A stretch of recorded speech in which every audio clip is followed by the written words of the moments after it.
Arsenal dropped points once again, as Mikel Arteta's side struggled to create clear-cut chances against a very compact Brentford team during their visit to the Gtech Community Stadium. The match eventually finished 1-1, leaving Arsenal 4 points clear of Manchester City in the title race. Let's take a look at the tactical approach from both Mikel Arteta and Keith Andrews. Both managers set their teams up in a 4-2-3-1 formation, with each side looking to exploit the other's weaknesses in order to create goal-scoring opportunities. When Brentford are in possession, they adopt a fluid back four structure during the build-up phase. But it's far from your standard, rigid backline. This isn't just about defending. It's a deliberate tactical ploy to invite pressure and then bypass it. Here's how it unfolds. One of their fullbacks, typically the right-sided one, like Rico Henry in this match, pushes wide and high up the pitch, almost operating as an advanced wide midfielder. This creates width on that flank and stretches the opposition's defensive shape. Meanwhile, the other fullback moves wide as well, but stays deeper, maintaining a more conservative position to provide balance and cover. To complete this unconventional back four, Brentford's goalkeeper, Caoimhin Kelleher, steps into the fray. He advances from his goal line right into the heart of the defense, effectively becoming a central defender. This allows the left-sided center-back to shift outwards and assume the role of a new left-back, filling the gap left by the advancing fullback. As you can see here, Sepp Vandenberg transitions into the right-back position as Henry surges higher up the pitch. This forms a back four consisting of Vandenberg on the right, with Christian Vassback-Iyer and Kelleher pairing up as the two central defenders, while Coyote holds firm as the left back. Now, why does Brentford's manager Keith Andrews opt for this unorthodox approach? The answer lies in two core tactical principles: exploiting space and achieving numerical superiority. By positioning Henry high and wide, like a traditional wide midfielder, he draws out Arsenal's pressing winger, Noni Madueke, who is compelled to track him due to Arsenal's man-to-man pressing system. Arsenal, under Mikel Arteta, typically employ this high-intensity, individual-oriented press to disrupt build-ups early. But Brentford's setup forces Arsenal's hand. They can commit at most 3 players to press the back line without leaving massive gaps elsewhere.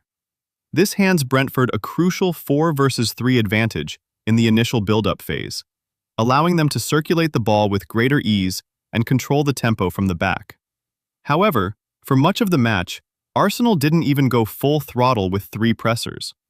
Instead, they often deployed just 2 forwards, Eberechi Eze and Victor Gyökeres, directly challenging Brentford's back line.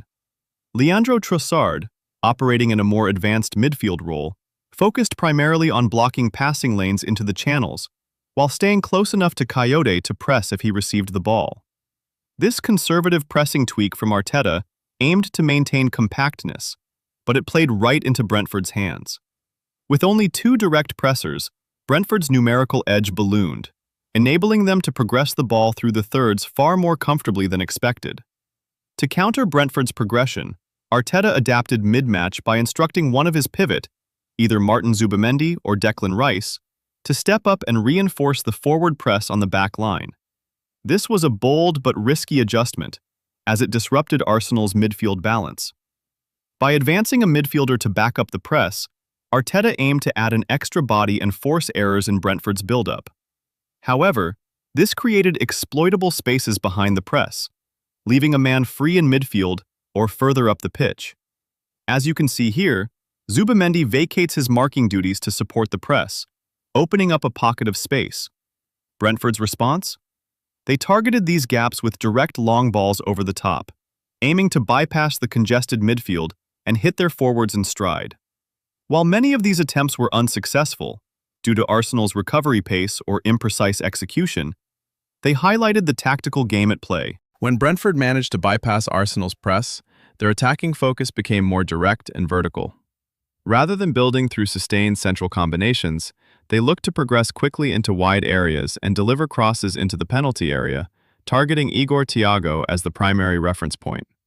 The objective was clear: isolate Arsenal center-backs in aerial duels and attack second balls around the box.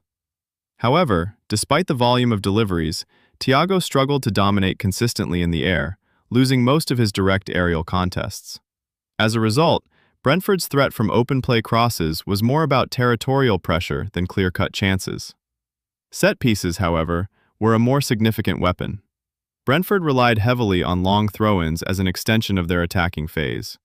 Before launching the throw, they committed multiple players into Arsenal's 18-yard box, deliberately crowding the zone and creating blocking movements to disrupt defensive marking structures. The long throws were delivered with height and pace into congested areas, forcing Arsenal to defend second phases under pressure.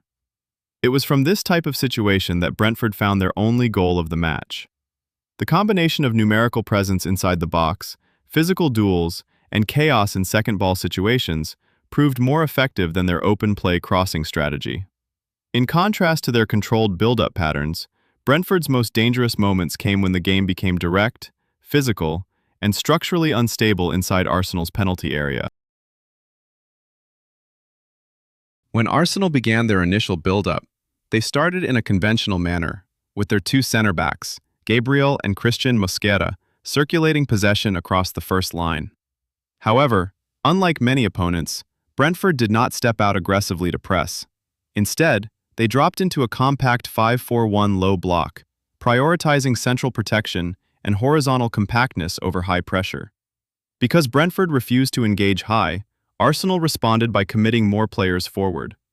Both fullbacks pushed into the half spaces rather than holding traditional wide positions. Timber operated primarily in the right half space, while Hincapié moved into the left half channel. This created a front five structure, with Eze, Madueke, and Trossard positioned underneath Victor Gyökeres, who acted as the central reference point. In certain moments, to improve width and enhance first phase distribution, Declan Rice dropped into the defensive line to form a temporary back three alongside Gabriel and Mosquera. This adjustment allowed Arsenal to split Brentford's first line more effectively and create cleaner passing lanes into wide areas, particularly toward Madueke and Trossard. By widening the base of build-up, Arsenal increased their angles of progression and reduced the risk of central congestion. In the final third, Arsenal relied heavily on positional rotations and short combinations to destabilize Brentford's compact block.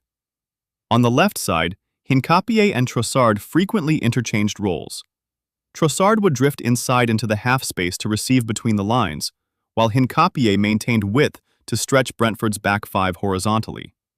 On the right, Timber consistently occupied the half space, forcing Brentford's midfield and defensive lines to constantly adjust their marking references. Timber's positioning was particularly important. His presence between the lines demanded attention from Brentford's midfielders, but they also had to remain aware of Madueke's wide threat. This dual responsibility created brief moments of indecision. In several instances, Timber was able to receive in tight pockets and quickly combine, often flicking the ball into the path of Madueke, who attacked the space at speed to deliver cutbacks or crosses into the box. Despite these structural advantages and coordinated movements, Brentford defended with strong discipline.